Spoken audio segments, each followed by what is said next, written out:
I have a friend, Mary. Mary came up to me and she said, this is a friend who I was helping out. She said, hey, I just went to the doctor and I'm freaked out. I said, well, why are you freaked out? She goes, well, I just got told that I have celiac disease. Now, celiac disease means you can't eat wheat. You're allergic to what's called gluten, which is the protein in wheat. And I said, okay, well, why is that freaking you out?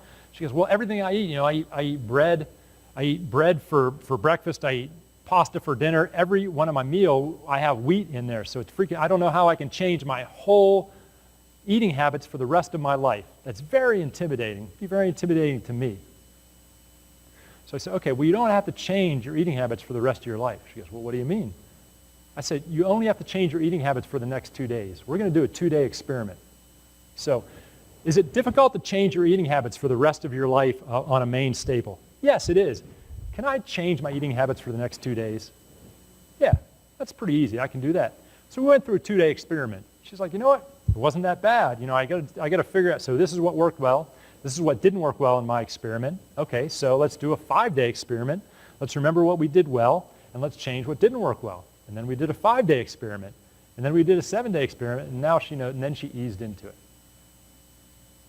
So do you see how experiments can help change your life? Let me give you a story about how this relates to me. I'll give you a real-life story about how procrastination, fear, and resistance cost me a lot of money in my life. We call it opportunity cost. So at 23 years old, I was living in Pittsburgh, Pennsylvania, where I grew up, and I was what they call an IT foot soldier. So if you're working at your desk and your printer broke, you called me, I would come up and I'd have to be the guy who crawls under your desk and fixes a little wire to your printers. And at 6'9", that is not a pretty sight, right? Yes. It was my entry-level job out of university, so I was okay with it. And I was working for an engineering software company, and the company's name was Al Gore. So it's not Al Gore, the presidential candidate.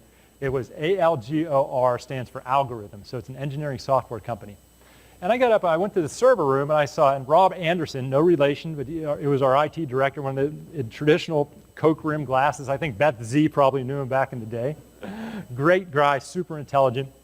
We have this big, old, huge brown box in our server room. I'm like, oh, cool, what's this? Like, checking it out, and there's this big, huge computer, bigger than I've ever seen in my life. I remember this is 20 years ago, and he explained to me, this is a web server. I'm like, a web server? What are you talking about?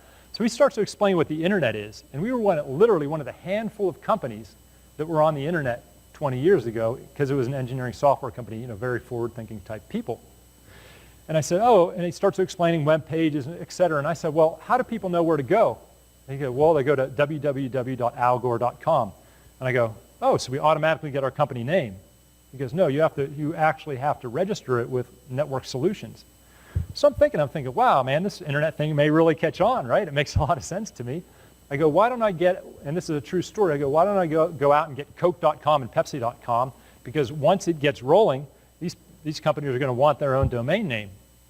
Now, does anybody know or remember how much it was to register a domain name 20 years ago with Network Solutions? I think $300. Yeah, it's not like GoDaddy, $14.90 or $5.99. It was $300. So to get Coke.com and Pepsi.com, I would have to invest $600. Now in Pittsburgh, Pennsylvania, 20 years ago, that equals 600 beers.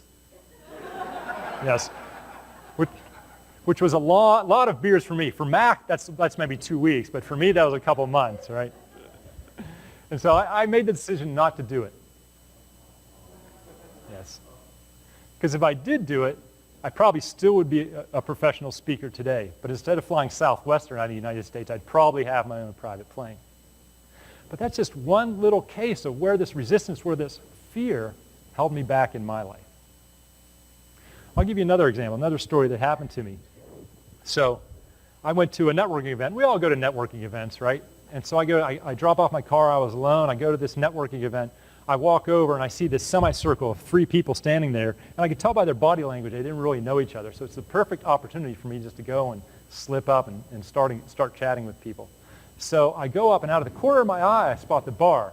And for some unknown reason, instead of going up to join these people, I make a beeline to the bar. I get my little drink, and 3 minutes later, here I am. I'm sipping on my drink by the bar. I have the bar guarding my right shoulder, and I'm standing alone at this networking event. Right? Can anybody relate to this? Oh, I thought I was the only one. Thank God. And it's such an irrational belief because what went on? I was afraid of rejection. Right? I had this subconscious belief. Has anybody ever been to a networking event? They went out and introduced themselves to somebody at a networking event they didn't know, and that person goes, "Oh, nice to meet you, but I don't like you." That ever happen to anybody? Jelly? Use more gum. It really helps get over that thing. Okay. But it's such an irrational belief, right? Because we're all there to meet people at a networking event, yet this changed my behavior. And that's what we're talking about. All these little times where we could really go for it in life, yet we have this little thing holding us back that we never know why it does it. Now, it was a bunch of years ago, I was watching the NCAA basketball tournament on this little TV in my place, and I'm thinking, why am I watching basketball on this little TV? So I went down to Best Buy. This is on a Saturday. I went down to Best Buy, and you walk into Best Buy, there's like 4,000 TVs. I'm like, check out all these TVs, and like 300 of them would fit my LCD and my, this, and would mount on my wall, and 35 of them were on sale. An hour later, I'm back at my place without a TV. I didn't pull the trigger. Yeah. What happened? Anybody want to guess? Overwhelmed. I didn't want to make the wrong decision. I wanted to make the perfect decision. How many times has this happened? You wanted to buy the perfect dress, the perfect shoes, the perfect house, and never pulled that trigger. Which is crazy because I could have bought the TV if I found it cheaper on Amazon. Best Buy will take it back. It's crazy. It's another irrational belief. But we have this perfectionism gene. Can anybody relate to the perfectionism gene? Where we don't do anything unless it's perfect. It's a tough one, huh?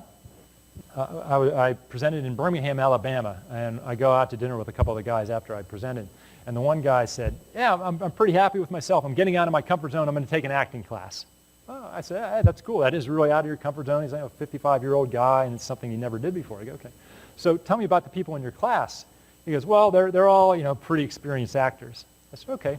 It's great you're taking an acting class, and I love that you're doing that, but you're going to suck. He goes, what kind of encouragement is that? Well, I'm not giving you encouragement. I'm like, look, acting is hard.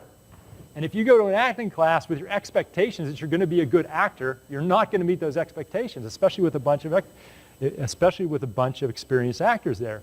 But if you go to that class saying, I'm going to have fun and I can learn as much as I can, I'm going here to learn. I'm not going to go here to be a good actor on the first time of acting class. I'm going to go to the first acting class to learn and suck in everything that they're doing and enjoy myself.